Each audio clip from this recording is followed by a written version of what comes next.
ধৰ্মটোহে ইছলাম ধৰ্ম গ্ৰহণ কৰিলে, কিন্তু কৃষ্টি সংস্কৃতি পৰম্পৰা লোকবিশ্বাস এইখিনি কিন্তু আন জনগোষ্ঠীয়ে যেনেকৈ পালন কৰে, অৰ্থাৎ মই অসমীয়াৰ কথা ক'ব বিচাৰিছোঁ, সকলোৱে যেনেকৈ পালন কৰে সেইখিনি ৰীতি নীতি কিন্তু গৰীয়াসকলেও একেধৰণে পালন কৰিবলৈ চেষ্টা কৰি আহিছে। হয়, আচলতে আন জনগোষ্ঠীসমূহৰ দলে গৰীয়াসকল যিহেতু এটা সময়ত বা সমাজৰ পৰা আপুনি প্ৰথমতে উল্লেখ কৰিছে যে সমাজৰ পৰা বাদ পৰিছিল, আৰু বাদ পৰিছিল কেনেকৈ বিভিন্ন জাতি জনগোষ্ঠীৰ পৰা বাদ পৰিছিল, আৰু বাদ পৰি আহোঁতে তেওঁলোকে ধৰ্মটোহে মাত্ৰ সলনি কৰিলে।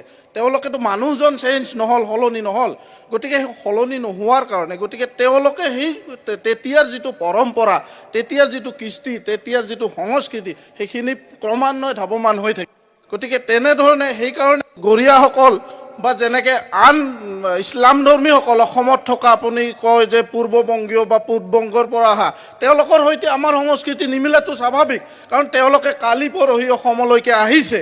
আৰু আমি আজি যদি আপুনি হিচাপ কৰিব চায় যে গৰীয়াসকলৰ বুৰঞ্জীয়ে ক'ব, বুৰঞ্জীৰ পাতে পাতে লিপিবদ্ধ আছে আজি 820 বছৰীয়া ইতিহাস থকা এটা জনগোষ্ঠী, আৰু এই জনগোষ্ঠীটোৰ আৱিৰ্ভাৱ এটা সময়ৰ বাদ পৰি হৈছিল। গতিকে তেনে ক্ষেত্ৰত সেই সমাজৰ পৰা বাদ পৰি আহোঁতে জনগোষ্ঠীৰ পৰা যিখিনি লৈ আহিলে সেই সংস্কৃতি কৃষ্টি সংস্কৃতিখিনি জীয়াই ৰখা এটা গৰীয়াসকলৰ ভিতৰত সংস্কৃতিৰ ভিতৰত পৰে। গতিকে তেনে ক্ষেত্ৰত কিছুমানে আজি এনেকুৱা এটা পৰিৱেশ হৈছে যে আপুনিও জানে যে এনেকুৱা এটা পৰিৱেশ হৈছে যে নাম আৰু উপাধিৰ সাদৃশ্যতাৰ কাৰণে আমাক এনেকুৱা কৰা হৈছে যে আমি যেন গৰীয়াসকলক আজি বুজিবলৈ যেন বহুতে টান পাইছে বা অস্বীকাৰ কৰিছে। এইকাৰণে কৈছোঁ যে আজি আপুনি অনুষ্ঠানটো পৰিৱেশন কৰা ঠাইডোখৰ সম্পূৰ্ণ নিভাঁজ গৰীয়া ঠাই।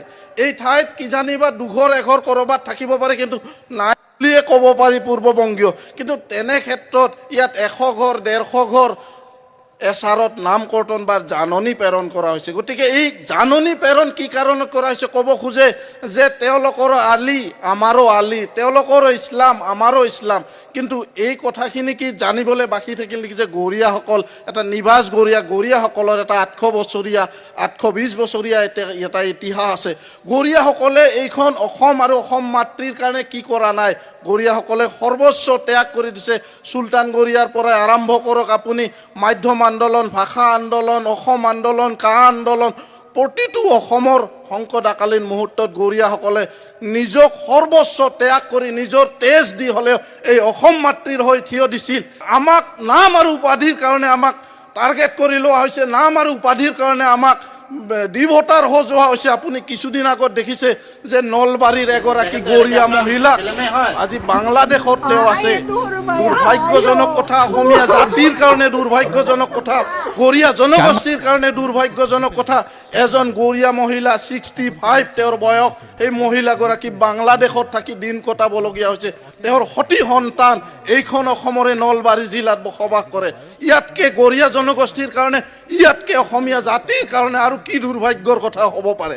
এটা পুৰণি জনগোষ্ঠী, কিন্তু এই জনগোষ্ঠীটোৰ সমস্যাৰ বিষয়ে উল্লেখ কৰি আপুনি শেষ কৰিব নোৱাৰিব। যিটো সমস্যা আজি প্ৰায় এটা বিপৰ্যস্ত অৱস্থা, তাৰে মাজত আকৌ এটা নতুনকৈ সমস্যা আহি সোমাইছেহি আমাৰ গাঁওবিলাকত, গৰীয়া গাঁওবিলাকত। আপোনাক যদি গৰীয়া গাঁওবিলাক চোৱা যায় যে বেছিভাগ গৰীয়া গাঁৱত কিছুমান এনেকুৱা অচিনাকি লোক, অচিনাকি বুলি মই এইকাৰণে কৈছোঁ যে তেওঁলোকক যিটো এৰিয়াত কমপ্লেইন কৰিছে সেই এৰিয়াটোৰ পৰা বহু নিলগত থকা লোক, তেওঁলোকে আমাৰ গৰীয়া জনগোষ্ঠীৰ লোকসকলৰ ওপৰত কমপ্লেইন কৰিছে। আৰু এই কমপ্লেইনৰ ভিত্তিত, আপত্তিৰ ভিত্তিত এতিয়া দেখা গৈছে যে গৰীয়াসকলক যি ধৰণে আপত্তি কৰা হৈছে বা সেইসকল কিন্তু বেলেগ নহয়। মই ইয়াত যদি উল্লেখ কৰিব পাৰোঁ যে ইয়াত এখন নটিচ আছে, এইখন কমপ্লেইন কৰিছে, এইখন কমপ্লেইনাৰজনৰ নাম হ'ল কৰেণ ৰয়।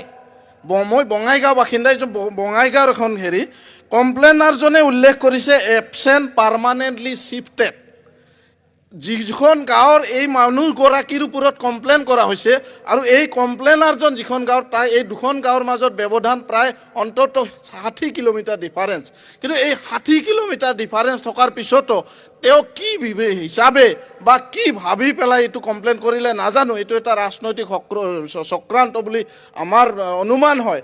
আৰু এই ক্ষেত্ৰত মই অসম চৰকাৰৰ সন্মানীয় মুখ্যমন্ত্ৰী ডাঙৰীয়াক এটা কথা ক'ব বিচাৰিছোঁ যে আপোনাৰ চৰকাৰৰ দিনতে গৰীয়াসকলক খিলঞ্জীয়া কেবিনেট মৰ্যাদাৰে খিলঞ্জীয়া দিয়া হ'ল, কিন্তু এই খিলঞ্জীয়া কি আপুনি কাগজৰ খিলঞ্জীয়াত ৰাখিলে নে প্ৰকৃততে খিলঞ্জীয়া কিবা ব্যৱস্থা কৰিলে?